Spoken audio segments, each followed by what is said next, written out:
Bismillahirrahmanirrahim. Merdeka! Saudara-saudara penduduk kota Surabaya. Kita semuanya telah mengetahui bahwa hari ini tentara Inggris telah menyebarkan pamflet-pamflet yang memberikan suatu ancaman kepada kita semua. Kita diwajibkan untuk dalam waktu yang mereka tentukan menyerahkan senjata-senjata yang telah kita rebut dari tangannya tentara Jepang. Tetapi inilah jawaban kita. Selama banteng-banteng Indonesia masih mempunyai darah merah yang dapat membuat setarik kain putih, merah dan putih, maka selama itu tidak akan kita mau menyerah kepada siapapun juga. Allahu Akbar, Allahu Akbar, Allahu Akbar. Merdeka! Yang dinanti selama ratusan tahun itu akhirnya datang juga.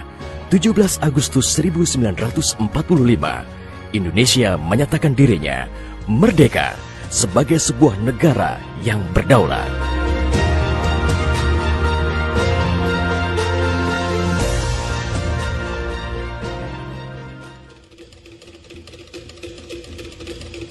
Namun, belum genap 1 bulan usia kemerdekaan, Indonesia langsung mendapat cobaan yang berat. Tentara sekutu yang di dalamnya ada tentara Belanda mendarat di Jakarta dan kota-kota besar lainnya di Indonesia.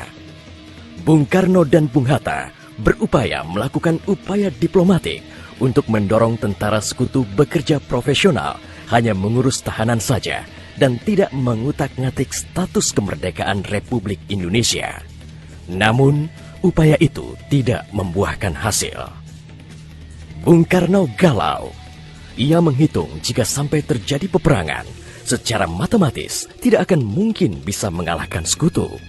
Persenjataan mereka jauh lebih lengkap dan keahlian militernya lebih memadai. Atas saran Jenderal Besar Sudirman, Bung Karno diminta mengirim utusan khusus kepada Roisul Akbar Nahdlatul Ulama, Hadratul Syekh Kiai Haji Hashim Asy'ari di Pondok Pesantren Tebu Ireng, Jombang. Tujuannya meminta fatwa Kiai Hashim tentang hukumnya berjihad membela negara yang notabene bukan negara Islam seperti Indonesia.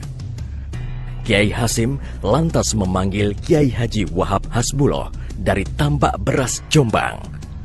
Kiai Wahab diminta mengumpulkan ketua-ketua NU se-Jawa dan Madura untuk membahas persoalan ini. Bukan hanya itu, Kiai Hashim juga meminta kiai-kiai utama NU melakukan sholat istikharah, salah satunya Kiai Abbas dari Buntet, Cirebon, Jawa Barat. 21 Oktober 1945, seluruh delegasi NU se-Jawa dan Madura telah berkumpul di kantor pusat Ansor di Jalan Bubutan, Surabaya. Kiai Hashim memimpin langsung pertemuan tersebut dan kemudian dilanjutkan oleh Kiai Wahab. Setelah melalui diskusi yang cukup panjang dan mendengarkan hasil istikharah para kiai utama NU, esok siangnya, tanggal 22 Oktober 1945, pertemuan menghasilkan 3 rumusan penting yang kemudian dikenal dengan istilah Resolusi Jihad NU.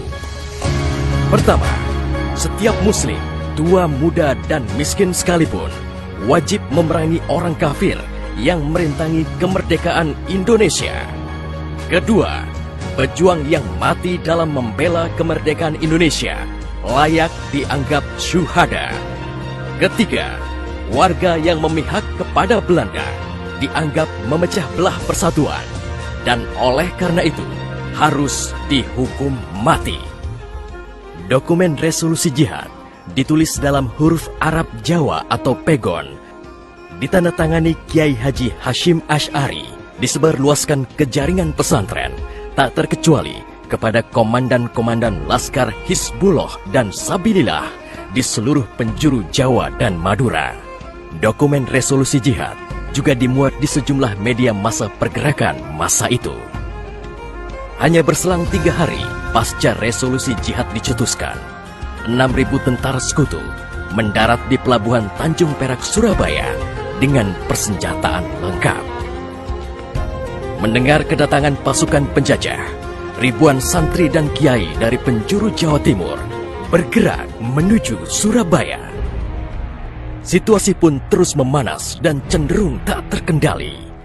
Resolusi Jihad NU telah memompa semangat perlawanan rakyat dan memicu terjadinya pertempuran hebat selama 3 hari di Surabaya, tanggal 27, 28, dan 29 Oktober 1945. Tentara Inggris kewalahan menghadapi perlawanan rakyat Jawa Timur. Mereka lantas mendatangkan Bung Karno ke Surabaya untuk diajak berunding melakukan gencatan senjata. Pagi hari tanggal 30 Oktober, gencatan senjata ditandatangani pemerintah Indonesia dan Inggris. Namun, sore harinya terjadi insiden di Jembatan Merah yang menewaskan orang nomor 1 tentara Inggris di Surabaya, Jenderal Malabi. Gencatan senjata pun langsung berakhir. Pengganti Malabi, Jenderal Robert Munser, mengultimatum Laskar Pejuang dan tentara Indonesia agar menyerahkan senjata kepada Inggris paling lambat 10 November 1945.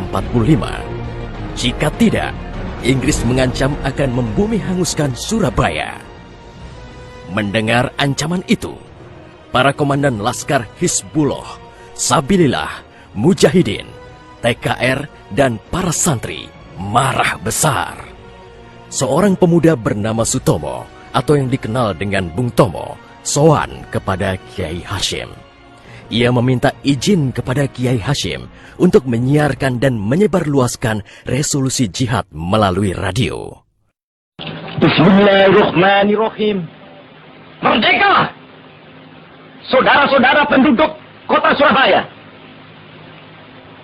kita semuanya telah mengetahui bahwa hari ini tentara Inggris telah menyebarkan pamflet-pamflet yang memberikan suatu ancaman kepada kita semua. Kita diwajibkan untuk dalam waktu yang mereka tentukan menyerahkan senjata-senjata yang telah kita rebut dari tangannya tentara Jepang. Tetapi inilah jawaban kita. Selama banteng-banteng Indonesia masih mempunyai darah merah yang dapat membikin setarik kain putih, merah dan putih, maka selama itu tidak akan kita mau menyerah kepada siapapun juga.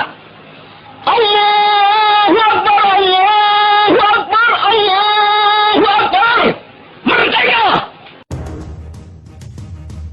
Pertempuran 10 November membuat malu tentara Inggris. Target mereka menguasai Surabaya dalam waktu 3 hari tak terbukti. Bahkan di hari yang kedua, Inggris kehilangan Jenderal Robert Munser. Artinya, dalam 1 bulan menghadapi arek-arek Surabaya, mereka sudah kehilangan 2 jenderal terbaiknya. Perang Surabaya berlangsung selama 3 minggu. Takbir dan pekik merdeka menggema selama pertempuran berlangsung. Meski pada akhirnya Surabaya jatuh ke tentara Inggris, namun Inggris mengalami kerugian yang cukup besar. Ribuan serdadu terlatihnya tewas, termasuk 300 serdadu Gurkha Inggris dari India dan Pakistan yang membelot ke Indonesia setelah tahu lawan mereka adalah para ulama Islam dan santri yang sedang berjihad membela negaranya. Korban di pihak Indonesia sendiri, 60.000 tentara, laskar, para santri, sukarelawan, dan rakyat Surabaya gugur sebagai syuhada.